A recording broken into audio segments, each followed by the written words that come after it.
Ողջույն Հայեր ջան, այսօր կանդրադառնամ սոս բաղադրիչի մասին եւ նրա դիմաց դնող հայերեն սոս բառը, որը հայերենու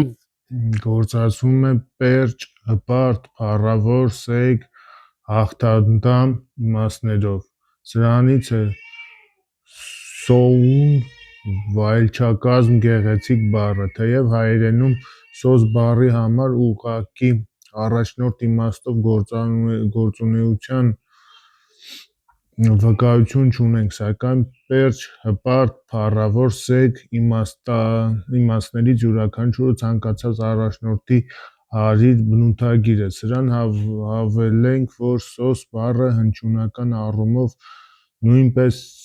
նույնական է հիքսոս անվան սոս բաղադրիչի հետ եւ որ կարեւոր է իր հաղթանդամ հսկա իմաստով համահունչ է քաջ բառին։ Որպես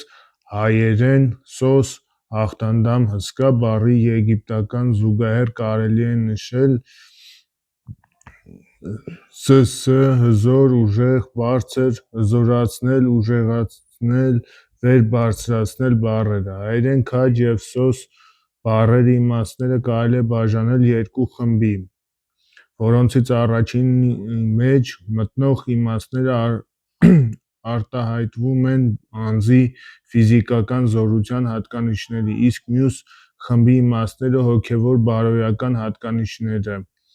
Ասվածը բացատրենք առաքինի բառի օրինակով։ Այս բառի քաջ կտրիչ իմաստները արտահայտում են անձի ֆիզիկական հատկանիշները, իսկ նրա բարեպաշտ հոգով մաքուր, լավ վարք ու բարքի տեր իմաստներն արտահայտում են անձի հոգեվոր բարոյական հատկանիշները։ Ստոր եւ աղյուսակում բերված է առաքինի քաջ եւ սոս բառերի իմաստների խմբավորումը։ Ընթերցումը հավանաբար արդեն